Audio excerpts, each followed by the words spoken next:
하영균의 진화생태경제학. 거북은 알을 100개, 새는 서너 개 낳는 비밀. 생명체가 생명을 유지하는 궁극적인 목적은 무엇일까? 이 물음에 대한 답으로 두 가지를 꼽을 수 있다. 한 가지는 당연히 개체의 유지와 성장이고, 또 한 가지는 자신의 유전자를 닮은 후세대를 확산하는 것이다. 진화론적 관점으로 보면 개체의 유지와 성장보다는 오히려 후세대를 확산하려고 하는 목적으로 진화 역시 이루어진 것이 자연계의 현상이다. 그리고 무엇을 후대로 남기려는가에 따라 이기적 유전자나 이타적 유전자 개념들이 나왔다. 동물 세계에서 유전자를 남기는 목적에 중요한 다리 역할을 하는 것이 바로 알이다.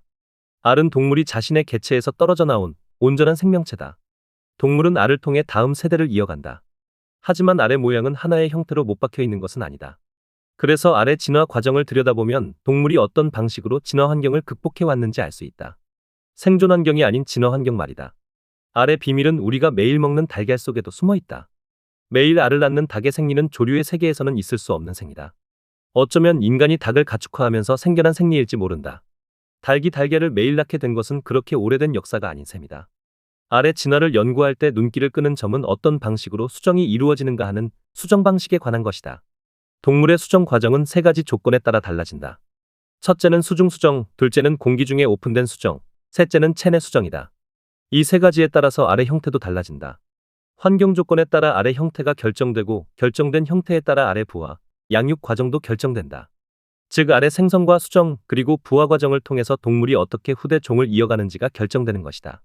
먼저 처음 얘기할 동물의 알은 바로 물속의 물고기 알이다. 우리가 익히 알고 있는 연어는 자신이 태어난 강에서 바다로 나갔다가 긴 과정을 통해서 다시 강으로 돌아온다. 성어인 암컷은 강의 바닥에 알을 낳아두고 수컷은 그 위에 정소를 뿌리면 수정이 된다. 연어는 평균 2000개 이상의 알을 낳아둔다. 물이라는 매개를 통해 정소가 알을 찾아가면서 수정이 되는 과정을 거친다. 이때 가장 중요한 환경 조건은 바로 물이다.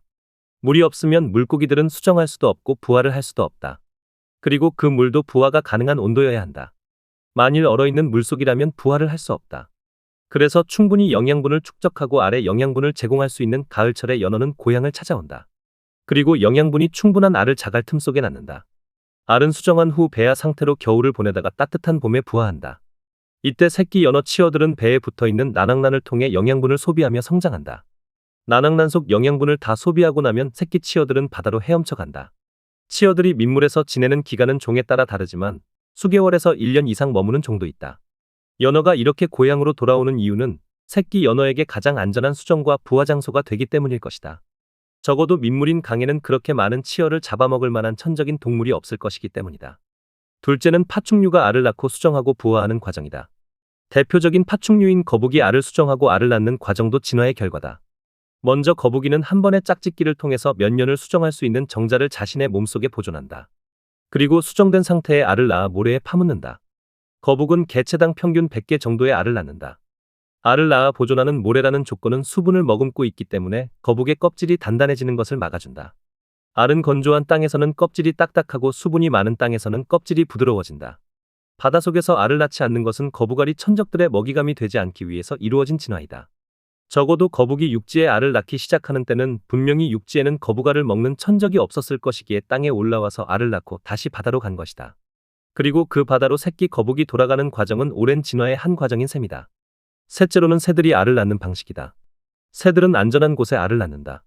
번식기가 되면 그때 짝짓기를 하여 수정을 먼저 하고 나무 위나 바위 틈, 그리고 집단 서식지 등 안전하다고 생각되는 곳에 알을 낳는다. 이 알은 단단한 껍질로 쌓여져 있는데 수분이 증발하는 것을 막기 위한 것이다. 이때 새가 낳는 알은 한정적이다. 알을 낳고 부화를 한다고 해서 새끼 새들이 생존할 수 있는 것은 아니다. 조류 중에는 닭과 메추리 등과 같이 알을 많이 낳는 종이 있고 매나 독수리 등과 같이 적게 낳아서 기르는 종도 있다. 파충류인 거북의 경우 수백 개의 알을 낳기 때문에 양육에 책임을 지지 않고 새끼가 살아남아서 바다로 가기만을 기대하지만 새들은 다르다. 자신이 먹이를 날라다 주며 자립할 때까지 돌보고 양육한다. 그렇기에 양육할 수 있는 수준까지만 알을 낳고 그 이상은 낳더라도 버린다. 양육을 하면서도 생존 능력이 뛰어난 새끼만 살리고 그렇지 못한 새끼는 도태시킨다. 즉, 알의 수를 줄이더라도 생존력이 높은 새끼만 살려서 결국 종의 보존과 번성이 이루어지게 진화를 한 것이다. 넷째로는 포유류가 알을 수정하고 낳는 방식이다.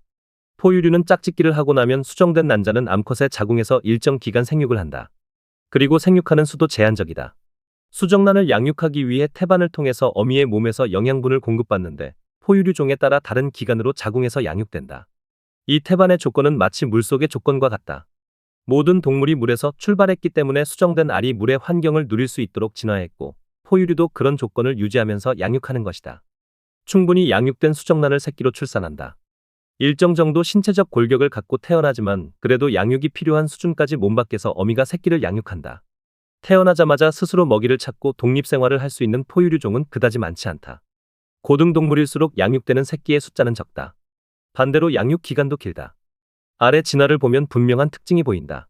첫째는 알의 숫자가 많을수록 부모의 책임은 줄어들고 개개의 알의 생존율도 떨어진다는 점이다. 하지만 진화를 하면 할수록 산란하는 알의 숫자는 줄어드는 반면 개체 알의 생존율이 높은 쪽으로 진화를 해왔다. 고등동물일수록 새끼나 알을 적게 낳는 것이다. 둘째로 알은 가장 효과적으로 수정하고 부화할 수 있도록 그 환경에 맞추어 진화했다는 점이다.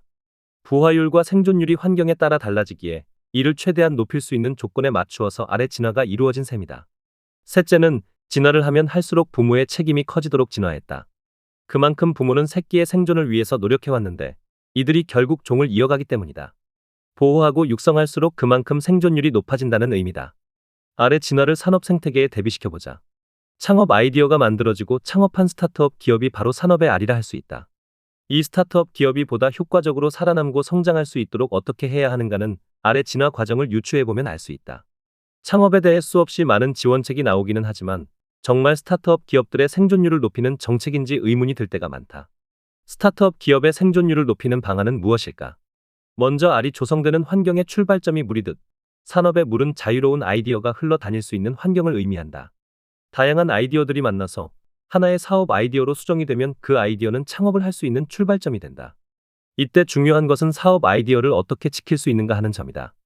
자연계에서 물고기가 알을 산란한 것과 포유류가 자궁에서 수정하는 것은 대단히 큰 차이다.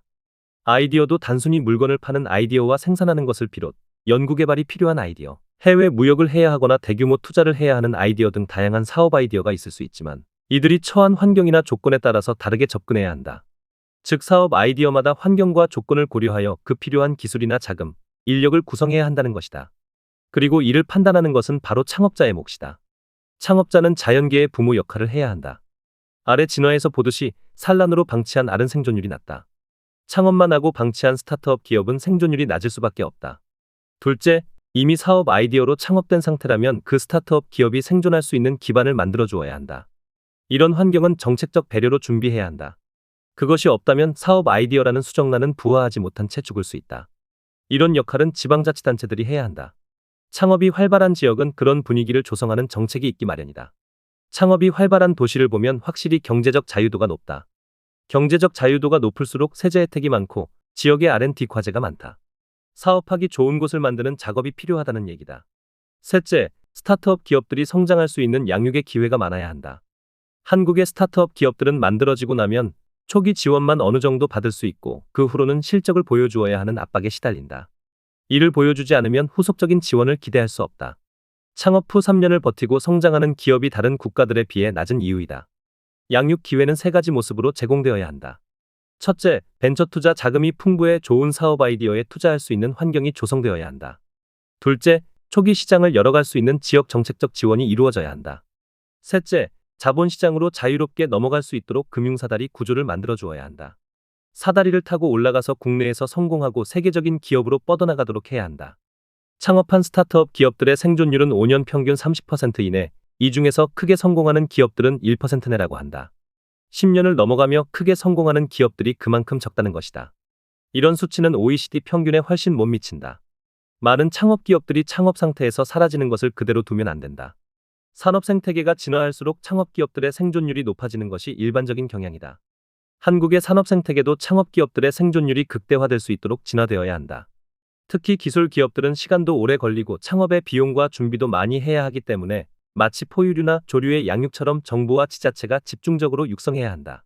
그래야 미국의 빅테크 기업과 같은 한국의 미래를 이끌 기업들이 탄생할 수 있다. 이제 한국은 재벌체제의 경제발전이 한계에 달했다고 해도 과언이 아니다. 한국의 미래는 기술 창업 기업에게 맡겨야 한다. 마치 수정이 된 알이 잘 부화하고 양육되는 것처럼 이들 기업들이 유니콘 기업이 될 수 있는 환경을 만들어야 한다. 창업 기업 한 곳만 잘해서 될 일이 아니다. 정책과 지방자치단체 그리고 투자금융에 이르는 모든 과정이 효과적으로 진화해야 가능한 일이다. 그런 창업국가 한국이 되기를 기대한다. 더 칼럼니스트